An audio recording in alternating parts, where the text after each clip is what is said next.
Bienvenidos, tercer capítulo, tercer episodio de Latitud Qatar. En esta ocasión, con esta vista nocturna de la aldea cultural Katara, la Katara Cultural Village. Importante mencionar que el nombre original de Qatar, de esta península en el Golfo, era precisamente Katara y por eso se retoma.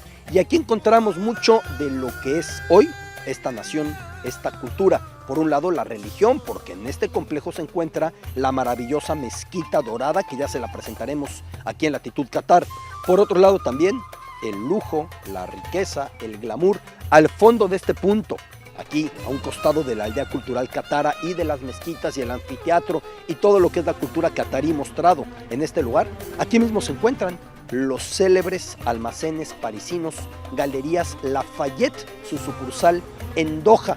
Precios imposibles, la marca que usted diga, la alta costura, el glamour y todo eso aquí ante esta aldea cultural Katara. Arrancamos con nuestro proverbio árabe, como es una tradición aquí en Latitud Qatar, una frase como para entender que no se debe de traicionar. Aquel que cava un hoyo para su hermano cae en él. El que termina por traicionar a sus cercanos, más pronto que tarde va a ser víctima de ese acto, o dicho en árabe, man hafr hufratan liajeji wakae fija. De esta manera arrancamos Latitud Qatar, tercer episodio. Conoceremos al escritor árabe más leído de Occidente.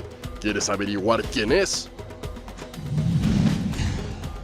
Te contaremos del futbolista que le dio el máximo logro al fútbol español. Recorrimos una aldea abandonada con una enigmática historia. No te la puedes perder. Todo lo que tienes que conocer del mundo árabe y su cultura, te los presentamos aquí. Esto es Latitud Qatar. Y desde esta aldea cultural Katara, vamos a lo que sigue. Es importantísimo entender al prójimo, entender como riqueza la diferencia, la variedad, respetar lo que cada cultura, lo que cada religión tiene que ofrecer y lo que en cada sitio es un hábito, es una costumbre, es un dogma, lo que usted me diga. El Islam, que siempre ha sido un enigma para Occidente. Compartimos detalles, compartimos datos de esta religión.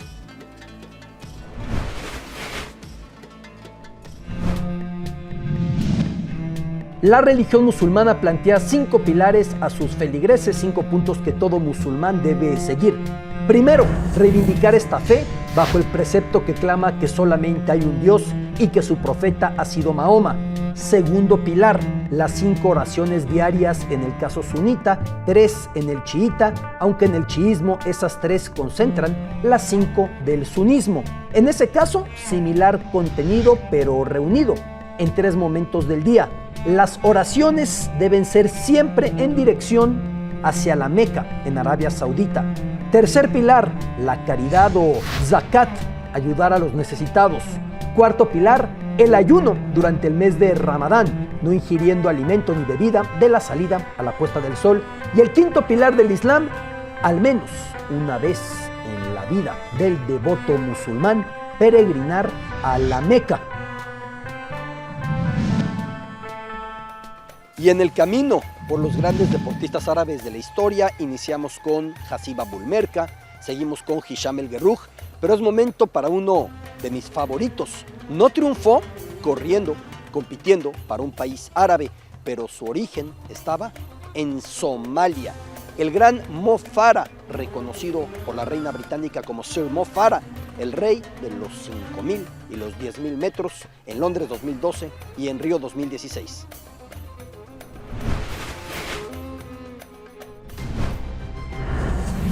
Mohamed Mukhtar Jama Farah nació en 1983 en medio del peor de los conflictos.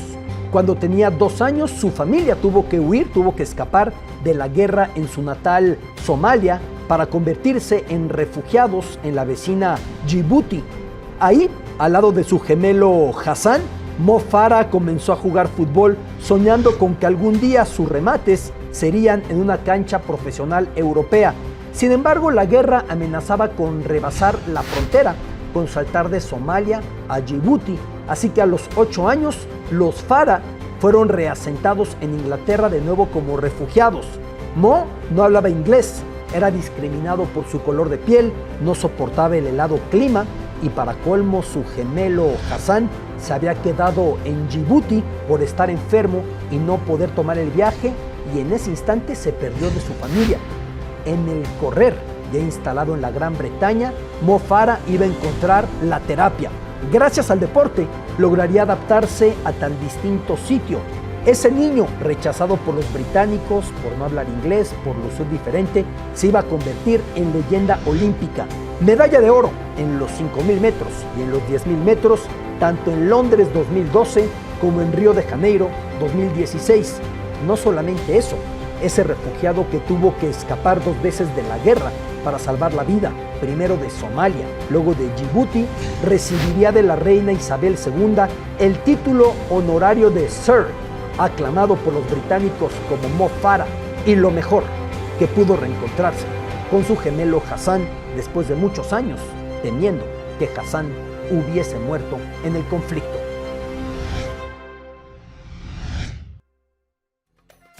Y ahora sí, abrimos el aula, listos para estudiar un poquito. Y entonces, si usted viniera a tierras mundialistas, si usted viniera a Qatar para la Copa del Mundo y quisiera comprar algo en el Souk Waqif, quisiera comprar algo en cualquier lugar, en un supermercado, pues la pregunta esencial es, ¿cuánto cuesta?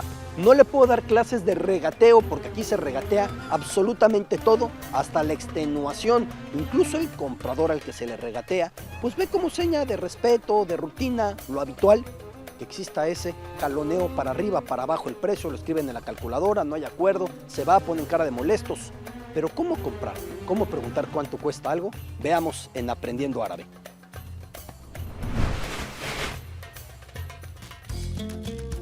Antes de profundizar en cómo preguntar por los precios de las cosas en tierras mundialistas, damos un dato relevante, un dato importante.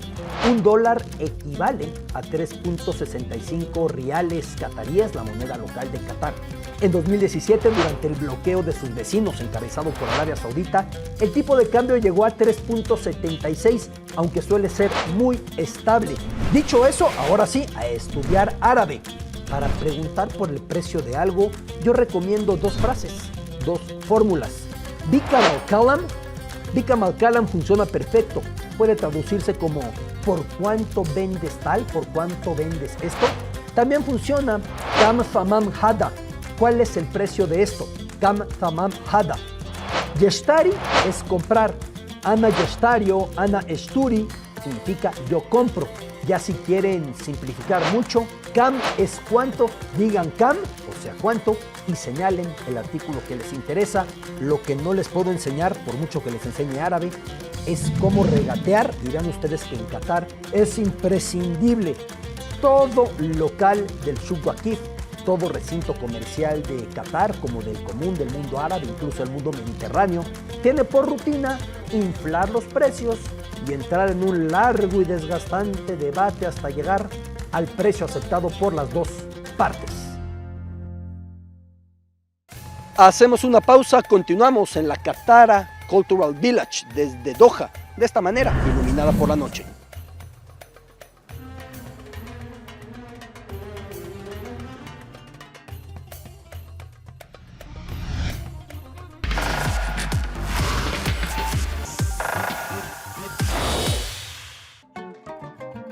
La población de Qatar ha pasado en 70 años de 25.000 habitantes a 2.600.000, exponencialmente el crecimiento de la población en esta península, en el Golfo.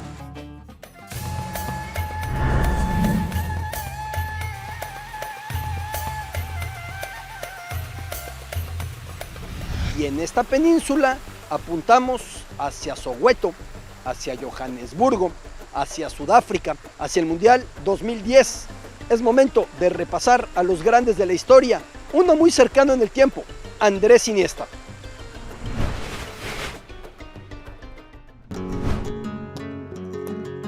En un lugar de La Mancha inician las letras más célebres y fundacionales en la historia de las letras españolas con el Quijote de La Mancha. Y en otro lugar de La Mancha, muy cerca de Albacete, en el pueblo de Fuente Alvilla, nació el futbolista que iba a dar al fútbol español su máximo logro. Nacido en una familia humilde, Andrés Iniesta prometió un día a su padre, que trabajaba en la construcción por entonces, que con su fútbol lo iba a bajar de los andamios, lo iba a sacar del trabajo tan riesgoso, tan sofocante en la construcción. Muy pronto Andrés Iniesta fue detectado por el Barcelona, con el que iba a ganar absolutamente todo. Ese crack de rostro pálido, de cuerpo aparentemente quebradizo, inofensivo, se catapultaría a lo más alto del balón. Y sucedió en el Soccer City de Johannesburgo durante la Copa del Mundo de Sudáfrica 2010, cuando los contraataques holandeses ponían a prueba a Iker Casillas, cuando la definición por penales se temía.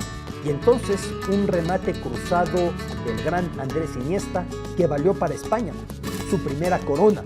España se elevaba a octava selección en la historia en alzar una Copa FIFA.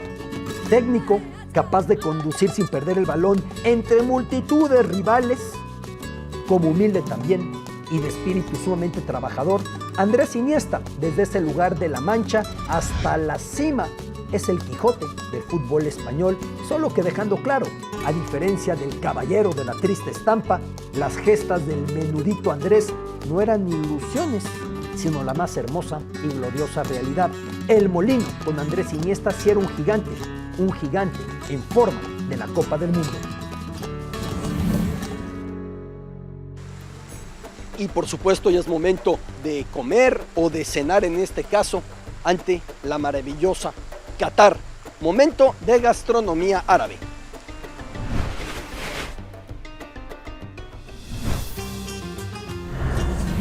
Un plato fuerte y a la vez llenador.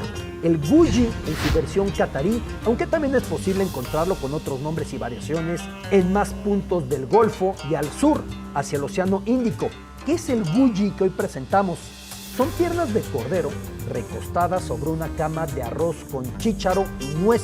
Muchos dicen que este platillo viene de la civilización asiria en el actual Irak. Otros aseguran que es una mezcla entre las gastronomías de la India y del mundo árabe. Como sea, se recomienda acompañar el Guji con pan árabe y añadirle salsas que pueden ser agrias, dulces o mezcladas. El Guji y la gastronomía en tierras mundialistas. Y ahora damos paso a la información más fresca de cara a la Copa del Mundo. Todo lo que se va preparando en Qatar, todo lo que se va alistando en este emirato, en esta península, rumbo al Mundial.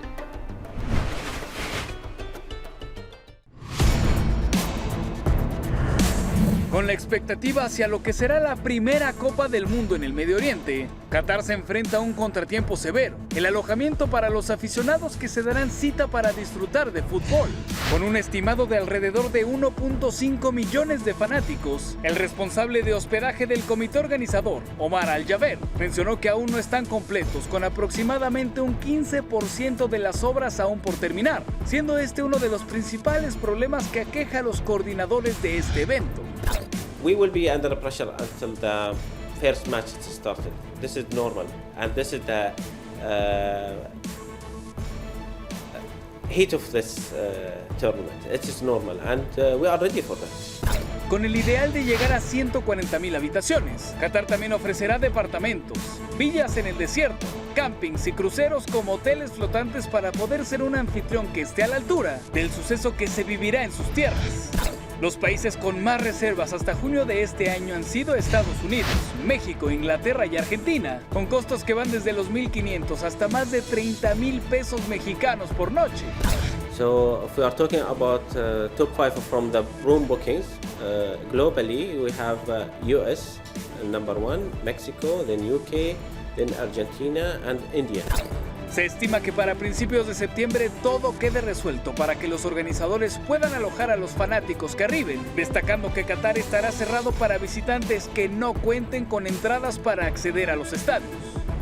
Everyone would like to come to Qatar during the World Cup. They have to get their fan ID, and to get this fan ID, you need to have a ticket, match ticket, or match ticket and accommodation. Some of them, they don't need to have an accommodation if they would like to stay with family and friends or they are a day tripper.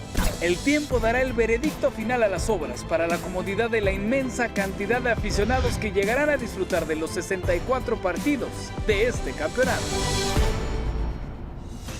Y vamos recorriendo los géneros musicales árabes, los artistas, los cantantes, las agrupaciones. Elisa, aquí la escuchamos.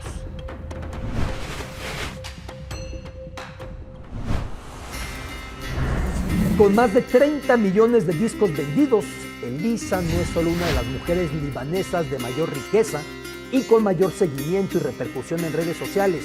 Elisa también es una de las cantantes árabes de mayor importancia. Consolidada en los años 90, es algo así como la reina del pop árabe. Tiene canciones que han superado los 200 millones de reproducciones en YouTube. Escuchamos Halet Hob o Estado de Amor de Elisa en Latitud Qatar.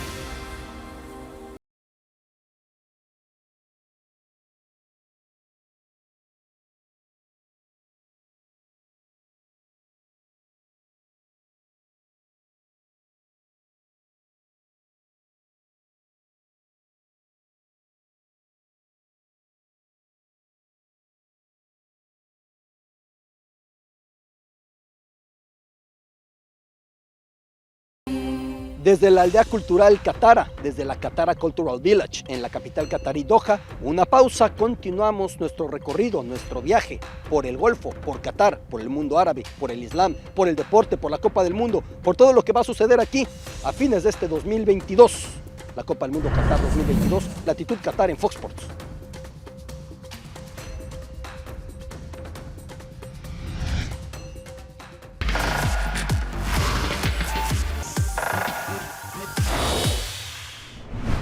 Caminamos por el interior de la mezquita Imam Al-Wahab, la principal de Qatar. Así luce, por esos ventanales con su ornamento, así luce los rascacielos de la capital catarí. Y la recorremos para que puedan ver cómo luce esta mezquita.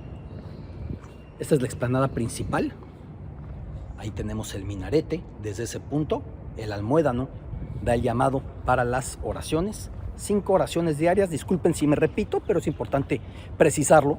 5 oraciones diarias, las llamadas salat, las oraciones de los musulmanes sunitas. Y esta explanada se ve así.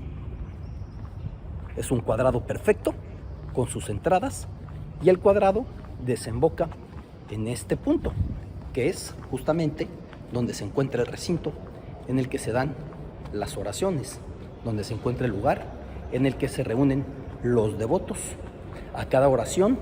En algunos instantes, si lo desean, también pueden acudir en momentos que no son de oración y entonces entrar a realizar sus rezos, a leer el Corán, a cumplir con estas oraciones diarias. Y de esta manera llegamos al punto en el que se quitan los zapatos y aquí es en donde ingresan para realizar el rezo. Continuamos.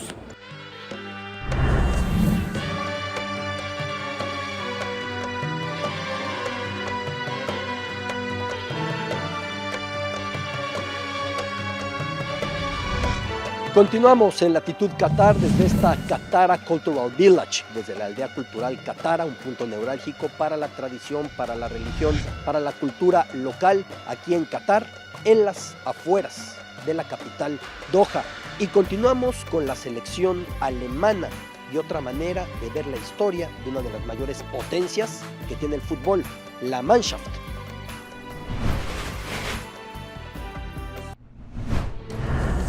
Sus colores titulares por siempre serán los de la primera unificación, blanco y negro como la bandera prusiana bajo la que se encabezó esa unificación hacia los años 1870-1871, integrando en la nueva Alemania a 39 estados germánicos. Caso curioso, a Alemania como a Italia, primero llegó el concepto del fútbol moderno y ya después la noción de una patria moderna. Entonces sí, la más convulsa historia, la de los alemanes. En el siglo XX se iría retratando en cada etapa de esta selección, de este fútbol la terrible crisis de la Alemania de Weimar, cuando la hiperinflación llevaba a los niños a jugar con fajos de billetes sin valor, impidiendo a los teutones esa crisis poder viajar al Mundial de Uruguay 30. Luego, con los nazis llegando al poder, una visita de la selección alemana a la inglesa en 1935 sería tomada por el aparato de propaganda y de esa manera miles de alemanes desplazados a Londres para empezar a mostrar el músculo del régimen nazi. On the morning of the match, London is flooded with 10,000 German supporters out to enjoy themselves. First comes the important ceremony of saying Heil. Vinieron los Olímpicos del 36, primer recorrido de antorcha desde Olimpia que atravesó precisamente los países que luego el régimen nazi iría invadiendo, leyes antijudías ya imperando en la Alemania nazi, atletas de esta religión que eran medalla segura para Alemania, se les excluía, como por ejemplo a Greta Bergmann, muy cerca del récord mundial del salto de altura, no pudo competir por su religión. 3 años después, en 1938, los ingleses ahora visitaban Alemania para un partido de fútbol y en un acto por siempre criticado en la Gran Bretaña, instaban a sus jugadores a efectuar el saludo nazi, intentando así aplacar y amortiguar, evitando una guerra que era inevitable. And the English team in white shirts give the Nazi salute during the German national anthem. Durante el régimen nazi se instauró en Alemania la Gauliga con equipos estrictamente germanos de cada territorio conquistado por los nazis. El Schalke 04 fue la gran potencia de la época. El Mundial de 1942, de hecho, ya había sido adjudicado a Alemania. Ya sabe usted, la FIFA siempre lista para dar la sede a quien no debe, aunque la Segunda Guerra Mundial impidió el torneo. Luego del conflicto, luego del Holocausto, luego de la masacre, del genocidio, hubo hasta 3 selecciones alemanas simultáneamente. No solo Alemania federal y democrática, es decir, la capitalista y la comunista, como iba a ser de hecho hasta inicios de los 90, sino también de manera provisional la región de Sarre o Saarland al oeste del país iba a tener su selección en un proceso mundialista. En 1954, Alemania Federal encontró en la coronación, en la Copa de Suiza de 1954, una especie de despertar moral tras el desplome en todo sentido en la guerra, el milagro de Berna y una narración que formalmente cerraba la posguerra.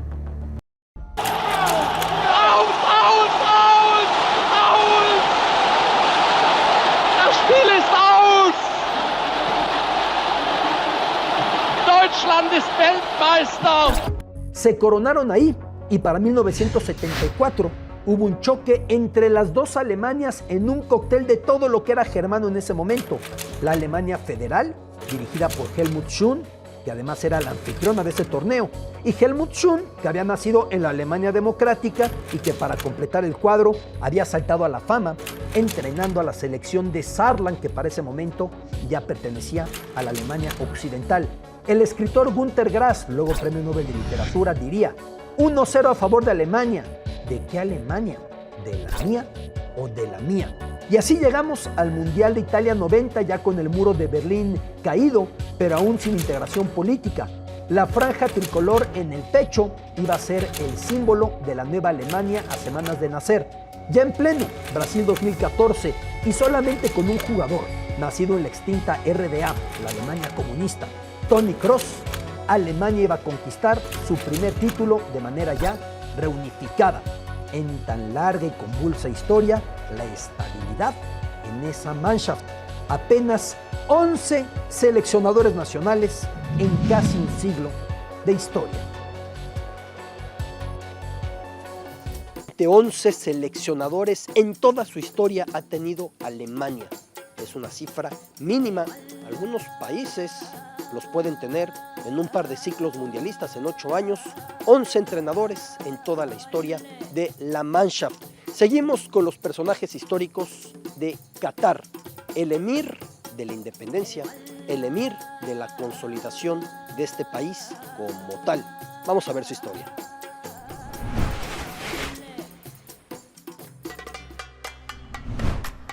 En términos estrictos, el primer emir de Qatar fue él, Ahmad bin Ali Al Thani, quien recibiera ese cargo cuando en 1971 Qatar obtuvo su independencia. Hasta antes de eso, se refería a él como hakim o juez. Todavía no existía el cargo de emir porque el país no era independiente. Bajo el mandato de Ahmad, del primer emir, estuvo abierta y luego abortada la perspectiva de que Qatar se integrara a los Emiratos Árabes Unidos. También con él aceleró como nunca la exploración y detección de petróleo y, más importante, de gas natural en 1972, precisamente ese año en el que su primo, el entonces primer ministro catarí, Khalifa bin Hamad, también Al Thani, misma familia, abuelo del actual emir Khalifa bin Hamad, lo iba a derribar, a destronar en un golpe de estado que no supuso sangre. Khalifa, primo del primer emir, lo tomó por sorpresa para usurpar el poder cuando se encontraba el emir Hamad de cacería en Irán. Cosas del destino y de esos primeros años de Qatar.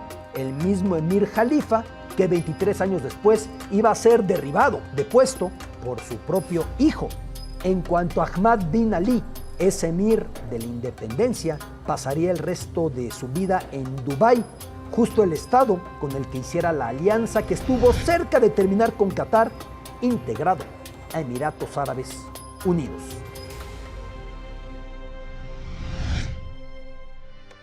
Ahmad bin Ali Al Thani, el emir que consiguió la independencia de Qatar, que ya desde años antes, de facto, en realidad, ya era una especie de país independiente, protectorado británico, estuvo cerca de integrarse a los Emiratos Árabes Unidos. Tanto los cataríes como Bahrein desistieron finalmente de aquel esfuerzo y tuvieron su independencia. Seguimos con las historias que nos encontramos en tierras mundialistas.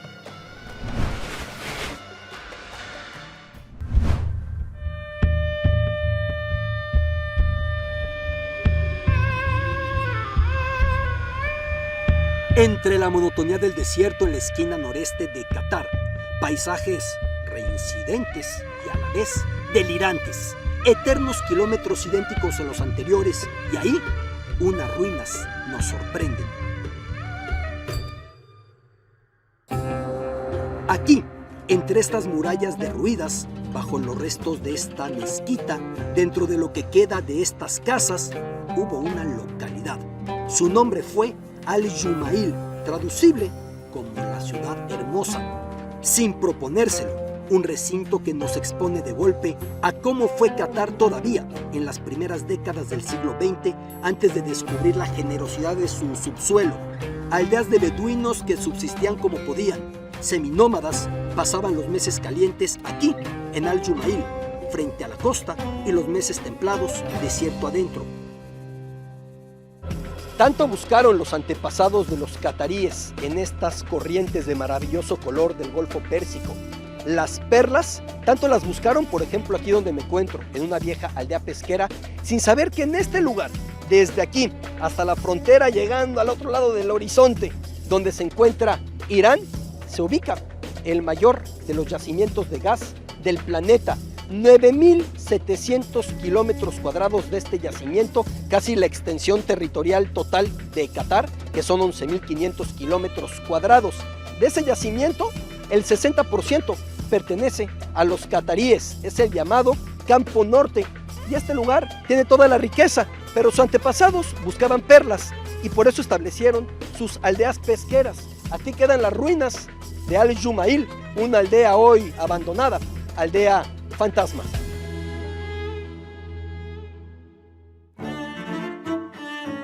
Recorrer sus laberintos es una experiencia, asomar a sus ventanas, reparar en sus frágiles techos renuentes a caer pese al abandono, tocar respetuosamente las piedras que la conformaron, especular con lo que aconteció en cada vestigio, si la panadería, si el mercado de especias, si el maestro artesano, imaginar lo que aquí en Al-Jumail sucedió.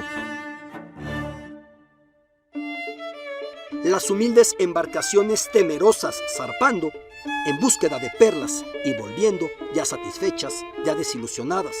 La vida entre desierto y golfo, tan ajena a la modernidad de la época en otros sitios del planeta. Sus rutinas, su esfuerzo, su bullicio, su mezquita como epicentro de todo. En lo alto de la aldea que fue, en lo alto de la aldea que existió, en el minarete, por un momento temí mientras iba subiendo que los escalones, que quién sabe cuánto tiempo tienen que no los suba nadie, no aguantaban, pero llegamos hasta la cima. Desde aquí contemplamos el Golfo y sus corrientes, desde aquí contemplamos cada punto de lo que fue esta vieja aldea. Aquí se daba el llamado a la oración 5 veces al día, de acuerdo a la tradición musulmana sunita, el llamado a la oración o la midana por parte del almuellín, del almuédano, desde este minarete en lo que fue la aldea pesquera de Al-Jumail. Se estima que aquí vivió una población cercana a las 15,000 personas por unos 100 años, acaso de los 1830s hasta los 1930s. Luego se enteraron de que dentro de este golfo en el que buscaban perlas, ese golfo que bañaba su aldea, lo de menos eran las perlas. Llegó primero el petróleo, más tarde el gas, y a ritmo frenético, Qatar dejó de ser como este pueblo fantasma. Qatar cambió.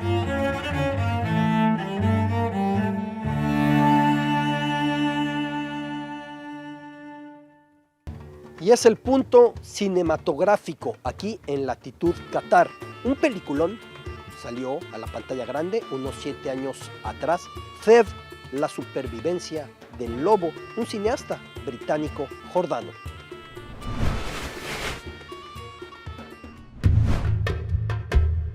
Una coproducción jordana-británica-catarí que sigue la estela de un niño, un pequeño beduino que ha perdido a su padre en los primeros años del siglo XX. Fev se desplaza por el desierto de Wadi Rum, en Jordania. Su historia se va a entrelazar con el choque árabe frente a las fuerzas del Imperio Otomano que abarcaban un inmenso territorio, incluido ese. Fue escrita y dirigida por Naji Abu Nowar y recibió premios como el británico BAFTA o del Festival de Venecia, además de la nominación al Oscar como mejor película en idioma extranjero. Vemos algo de Fev. من يغوص البحر الأحمر فلا يلحق مداه والبحر يذيب مع كل رجل يعصره.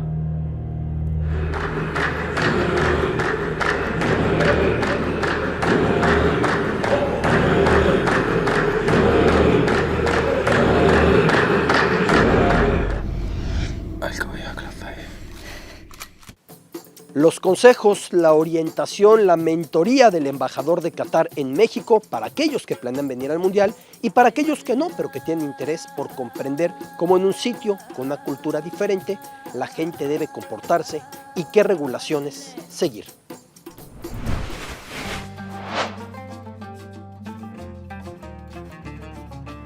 Las mujeres catarí tienen más libertad de todas las otras mujeres, y especialmente las mujeres musulmanas. Entonces, hace 1400 años, el profeta Muhammad da muchas reglas para las mujeres. Y ahorita, cuando estás en Qatar, ver las mujeres, casi 70% de las mujeres son graduación de universidades de este año, de Qatar University. Cuando hablamos sobre el Mundial, sobre el comité del Mundial, la mayoría son mujeres. Y son jóvenes, como 25 a 40 años. Entonces, sí, ellos tienen mucha libertad en el país. La verdad, ellos tienen más de los hombres en Qatar. Entonces, como dice ahorita, cuando checas el porcentaje de las mujeres que estudian en el país, más de los hombres. Cada una tiene 1 o 2 maestrías o PhD. La verdad, los hombres no hacen así. Universo cripto y deporte, universo cripto y fútbol y mundial.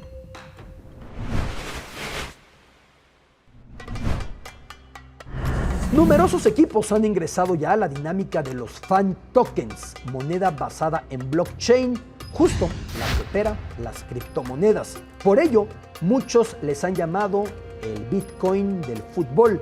De a poco es intención de esos clubes, entre los que están por ejemplo el Barcelona, el Paris Saint-Germain, el Manchester City, ceder ciertas decisiones a los aficionados que adquieran esos fan tokens. No obstante, su valor también fluctúa de acuerdo al mercado. Lo que hoy cuesta mucho puede valer poco en breve o viceversa, según los goles, las transferencias, los fichajes. La selección de Perú, por cierto, tiene un fan token cuyo precio se desplomó tremendamente luego de que Perú quedara fuera del Mundial de Qatar 2022, cayendo en penales contra Australia. Vamos a una pausa, aún regresamos con más en esta Latitud Qatar, tercer episodio. Se nos van yendo las semanas, se va acercando la Copa del Mundo aquí en Tierras Mundialistas.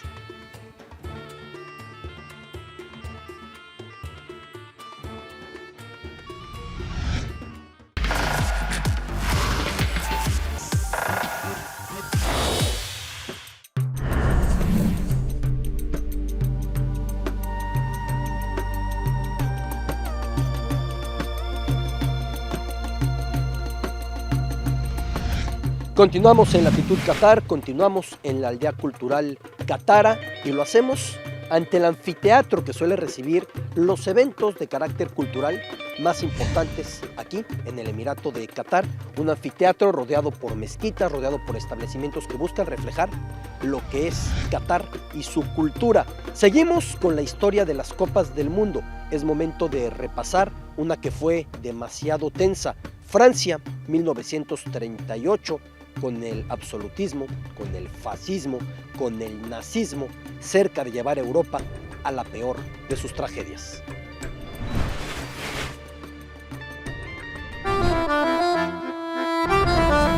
Crisis económica, tensión política, olor a irremediable guerra y el mundial más desdeñado de la historia.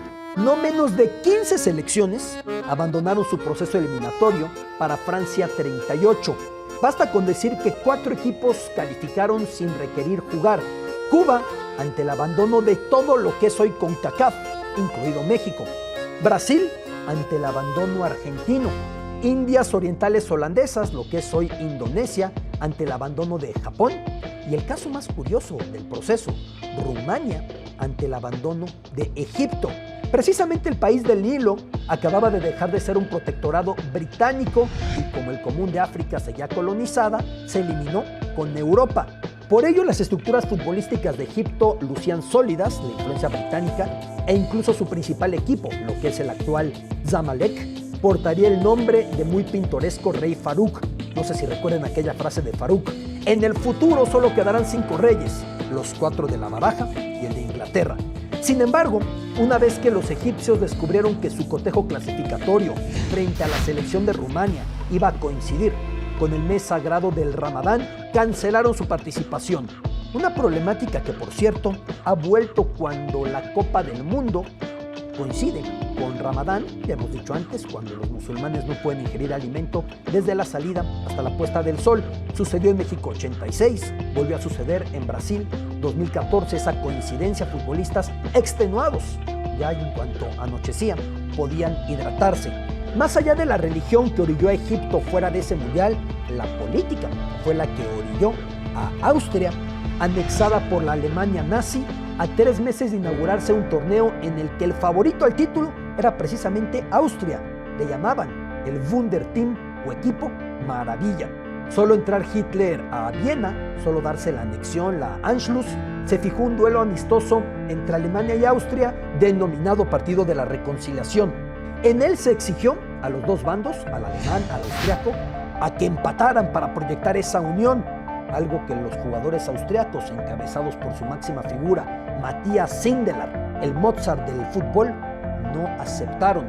Sindelar se empeñó no solo en derrotar a Alemania 2-0, sino que incluso festejó un gol bailando burlonamente hacia el palco de los altos jerarcas nazis. Pasado ese partido, Matthias Sindelar se negó para jugar con esa Alemania que ya incluía a su Austria. Fue acosado, fue presionado hasta morir un año después. Algunos piensan que se suicidó deprimido, otros que quizá fue asesinado por la Gestapo, por los nazis. En todo caso, hubo una indicación desde el régimen nazi para el Mundial de Francia 38, que Alemania tenía que poner en la cancha a 6 alemanes y 5 austriacos. Eliminados en la primera ronda, lo que no volvería a suceder hasta Rusia 2018, culparon a los austriacos por no haberse esforzado demasiado. 1938, la guerra encima, demasiado tenso todo como para pensar en fútbol.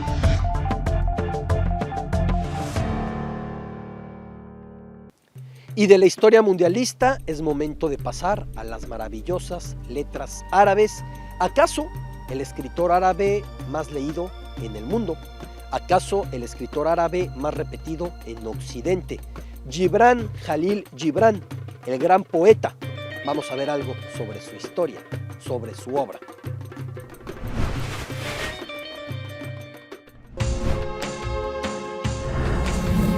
Con abismal diferencia, nos referimos hoy en Latitud Qatar al escritor árabe más leído en Occidente. Gibran Jalil Gibran nació en Líbano en 1883 en una familia cristiana maronita. Pronto emigró a Estados Unidos, aunque no tardó en volver a su tierra libanesa. Dos mitades que le iban a perseguir con sus letras tan prolíficas en inglés como en árabe. Poético, profundo, sensible, filosófico. Su obra más aclamada es El Profeta, traducida a más de 100 idiomas, aunque también reconocida la gran capacidad de Gibran Jalil Gibran como pintor. Otro de sus grandes libros es Dioses de la Tierra, El Profeta. Esa obra se iba a convertir en símbolo contracultural a mediados del siglo XX, en símbolo hippie para muchos. Músicos como John Lennon o David Bowie retomarían versos de Gibran Jalil Gibran para sus canciones. Por ejemplo, Lennon en Julia, con la frase "la mitad de lo que digo no tiene sentido, pero te lo digo para alcanzarte", o el gran David Bowie mencionando al poeta Gibran Jalil Gibran en The Width of the Circle. Continuamos en la Qatar Cultural Village y nos vamos a ver algo de la selección mexicana. Rubén Rodríguez, la sombra del Tri y toda la actualidad tricolor. Beto, qué gusto estar contigo una semana más. Se calienta y cada vez estamos más cerca a la Copa del Mundo. Algo que le está rondando a Martino en la cabeza, el delantero. Hemos visto que Raúl Jiménez no se ha reencontrado con el gol. Estamos viendo que Funes Mori parece más esfuerzo que otra cosa.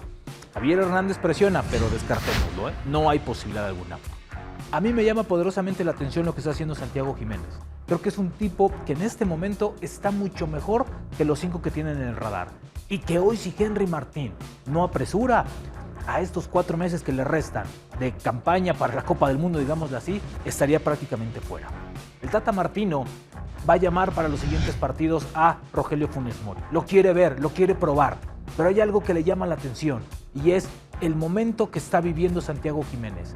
Él está seguro que puede adelantar este proceso porque Henry Martín no está en el radar. Henry Martín no trae la cabeza dentro de la cancha. Hay un tema personal muy fuerte que le robó muchísimo el torneo pasado y que hoy esta duda la va a mantener.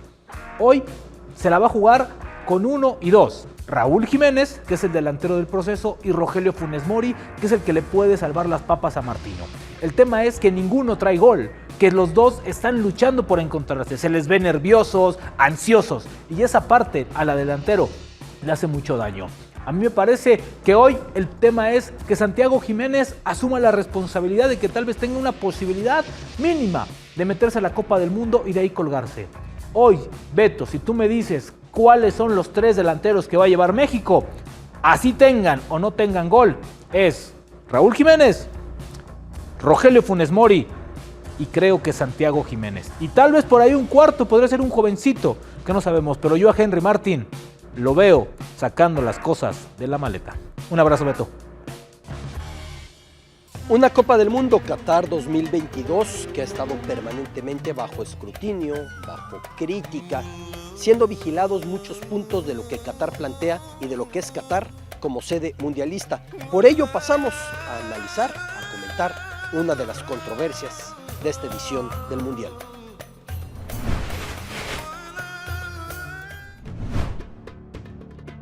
No nos engañemos, los sobornos para comprar votos y ganar sedes mundialistas son muchísimo más viejos que la Copa del Mundo de Qatar. Dos casos recientes por ponerlos en la mesa: Alemania 2006 con castigos, Sudáfrica 2010 con castigos. Sin embargo, nunca existió tan elevado criticismo como con la cesión que se dio en 2010, derivando en que Rusia se quedara el Mundial 2018 y Qatar el 2022. En 2012, Michael García, exfiscal estadounidense, era contratado para investigar ese proceso. Al enterarse de que su reporte de 350 páginas no iba a ser publicado en su totalidad, Michael García renunció al cargo. Hay un libro llamado The Ugly Game que incluye la filtración de millones de documentos y correos electrónicos, profundizando en las irregularidades de la candidatura catarí encabezada por el dirigente Mohammed bin Hammam.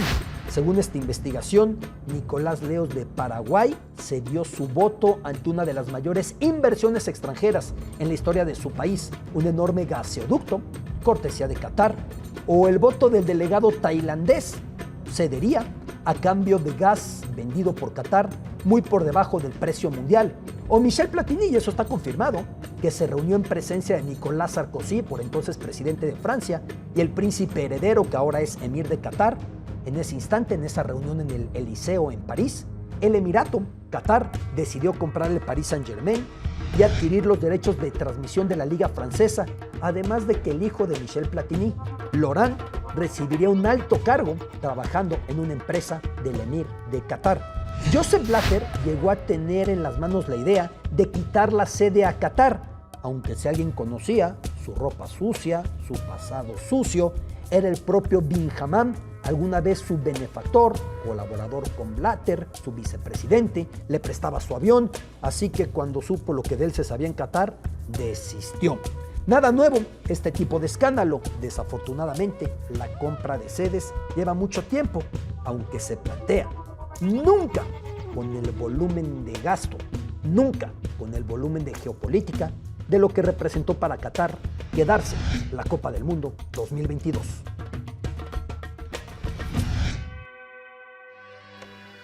Durante la Copa del Mundo esperamos ver volar por la banda izquierda de la selección canadiense al gran Alphonso Davies, aunque con la hoja de Maple juega mucho más adelantado que en el FC Bayern Múnich, donde ha llegado a ser el mejor lateral izquierdo en su momento, en la coronación europea en 2020. Alphonso Davies, que naciera en un campamento de refugiados, en una familia que tuvo que dejarlo todo por el conflicto en Liberia, y ahora en su primer mundial y el regreso de Canadá a mundiales, después de tantos años de espera, desde México 86. Alphonso Davies.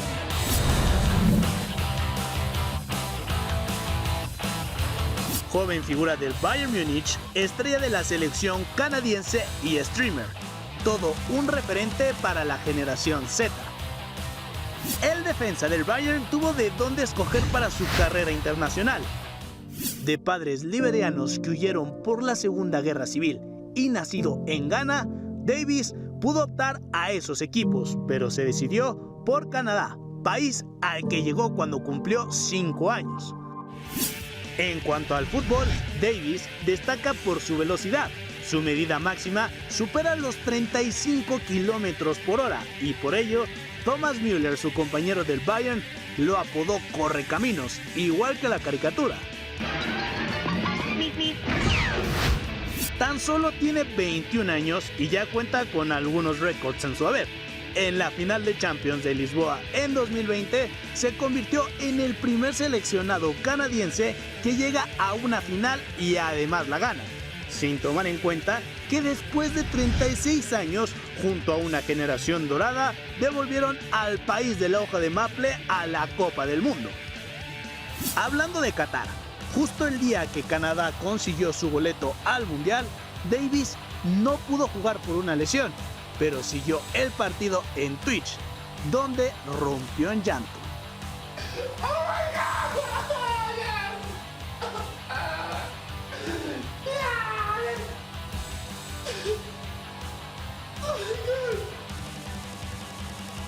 Ese es Alphonso Davies, una de las figuras a seguir en Qatar. Alphonso Davies y el regreso de Canadá, y una selección canadiense que además será coanfitriona del próximo Mundial, junto con Estados Unidos y México, con esa triple sede norteamericana. Desde la Katara Cultural Village, desde la aldea cultural de Katara, en Doha, en tierras mundialistas. Muchas gracias por acompañarnos en el tercer episodio ya, programa 3 de Latitud Qatar. Hasta siempre.